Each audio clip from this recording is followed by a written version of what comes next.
नौकर के लिए नाश्ता बना रही है। मुझे ही समझाने लग जाएगा। से एक साथ रहते हो उनसियत चाहत हो जाती है।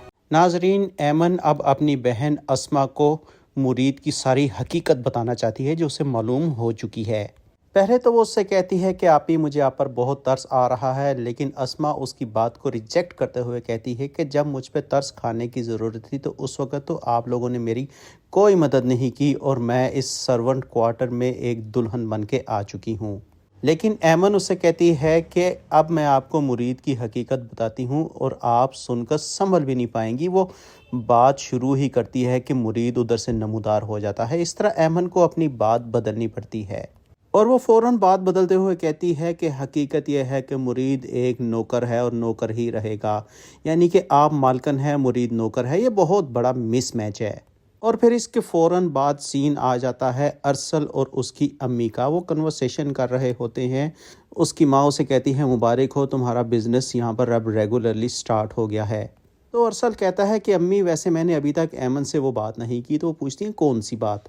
तो अरसल कहता है कि मैंने अभी तक ऐमन को प्रपोज़ ही नहीं किया, क्योंकि वहाँ के हालात ही ऐसे नहीं थे कि मैं उससे ये बात कर सकता। लेकिन नाजरीन, ये कहानी यहाँ पर कुछ अजीब सी महसूस होती है कि अरसल कहता है मैंने उसे अभी तक प्रपोज़ नहीं किया। तो सवाल ही उठता है कि पिछले इतने अरसे से क्या कर रहा था उसके साथ, जबकि उसकी माँ भी उसे कह रही है कि वो तो तुम्हारी होने वाली लाइफ पार्टनर है। हम तो समझ रहे थे कि ये ड्रामा बहुत स्ट्रॉन्ग है, इसका स्क्रिप्ट बहुत ज़बरदस्त है, लेकिन बोंगियाँ शुरू हो चुकी हुई हैं। और नाजरीन, उसके बाद इस ड्रामे में अमीन कुरैशी पर कातलाना हमला भी हो जाता है, जिसे मुरीद नाकाम बना देता है। यानी ये मुरीद पहले शेफ़ भी था, नौकर भी था, जमादार भी था, ड्राइवर भी था और अब उसका गनमैन भी है और उसको हर किस्म के हमले से बचाता भी है। हाँ, अब तो वो इस घर का दामाद भी है। इस वाक़े के बाद अमीन कुरैशी कहता है कि ये एसपी साहब को बता देते हैं, लेकिन घर में इस बात का किसी को पता ना चले। यानी कि वो अपने घर वालों को शो नहीं करना चाहता कि वो वीक हो चुका है और उस पर अब दुश्मन लगातार अटैक कर रहे हैं। मुरीद को इस बात का पता होता है कि अमीन कुरैशी पर ये हमला उसी के दोस्त मुस्तफ़ा भाई ने किया था। वो मुस्तफ़ा भाई को जाके वार्न करता है कि मैंने आपको मना किया है, इस स्टेज पर अमीन कुरैशी पर कोई हमला ना करे। अगर मैं आपके हाथ के कड़े ना देख लेता तो आपने मेरी गोली से बचना नहीं था। शायद मुस्तफ़ा को मुरीद से भी ज़्यादा अमीन कुरैशी पे गुस्सा है और वो उसको जान से मारना चाहता है एज सून एज पॉसिबल।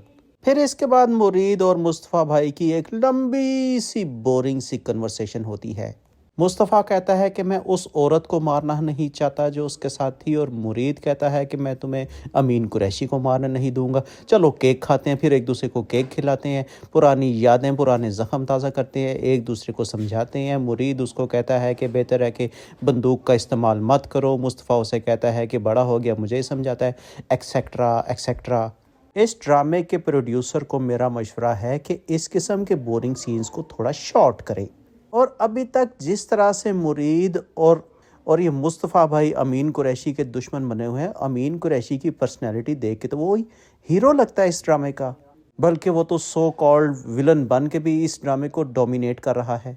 तो इस ड्रामे की इलॉजिकल बात यह है कि जब हमें एज अ व्यूअर अमीन कुरैशी बुरा ही नहीं लग रहा, तो फिर मुस्तफ़ा भाई की और मुरीद की दुश्मनी भी कोई अजीब सी लग रही है, फुसफुसी सी।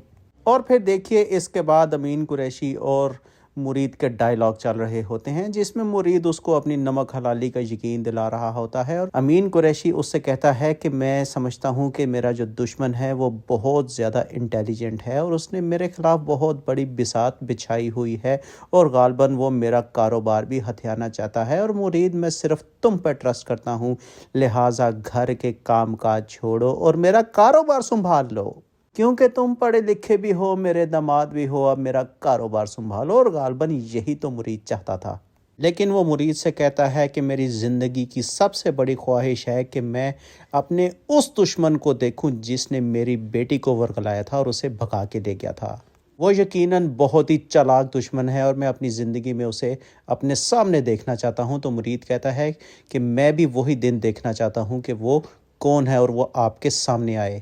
और इसके बाद एक इम्पॉर्टेंट सीन आ ही जाता है जिसमें अरसल پرپوز کرنے کے لیے ایمن کے گھر پہنچ جاتا ہے، لیکن وہاں پر تو ایک اور ہی سین چل رہا ہوتا ہے، کیونکہ ایمن مرید کے کوارٹر پہنچی ہوتی ہے اور وہ مرید سے جا کے شکوہ کر رہی ہوتی ہے کہ میں نے تم سے محبت کی تھی اور میں تمہارے انتظار میں بیٹھی رہی، لیکن تم نے آپی سے نکاح کر لیا۔ اور مرید اس کو مسلسل سمجھا رہا ہوتا ہے کہ میں نے آپ سے کب اظہار محبت کی ہے بی بی جی، آپ اور میں اس طرح اکٹھے نہیں چل سکتے اور آپ کی یہ ادائیں ہم دونوں کو مروا دیں گی۔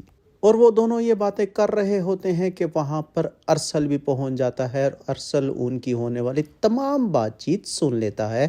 اس طرح ارسل کو پتہ لگ جاتا ہے کہ مرید میں اس کی ہونے والی بیگم انٹرسٹڈ ہے، بلکہ اس کی محبت میں گرفتار ہے۔ وہ بہت زیادہ دکھی ہوتا ہے اور مرید سے کہتا ہے کہ باہر آؤ، مجھے تم سے کوئی بات کرنی ہے۔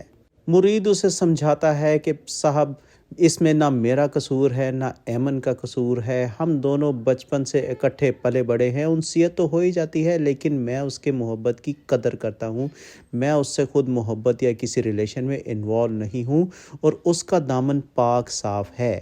آپ کھل کھلا کر ایمن کو پرپوز کیجئے، بلکہ اس سے شادی کر لیجئے۔ اس پر ارسل کہتا ہے کہ ٹھیک ہے، لیکن تم میرے نشانے پر رہو گے، یاد رکھنا۔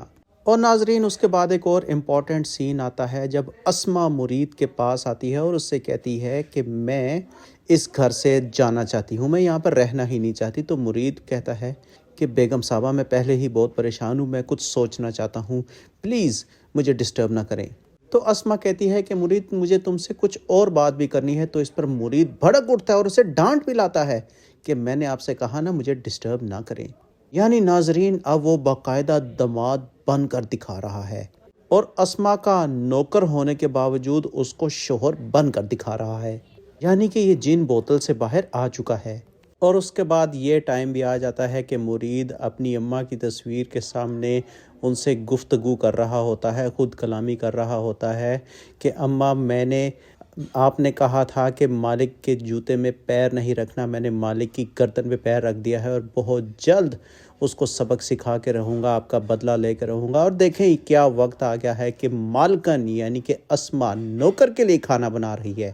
تو ناظرین، اس ایپیسوڈ کا اینڈ یہ انٹرسٹنگ سین کے ساتھ ہوتا ہے اور آپ کو امید ہے کہ آپ کو ہمارا یہ ریویو بھی اچھا لگا ہوگا۔ پلیز ویڈیو لائک کر دیجئے اور اگر ابھی تک آپ نے ہمارا چینل سبسکرائب نہیں کیا تو اسے سبسکرائب بھی کر لیجئے۔ اور اب مل کے نیکسٹ ویڈیو دیکھتے ہیں ڈرامائی ٹچ کی۔ Let's play next video. Allah حافظ۔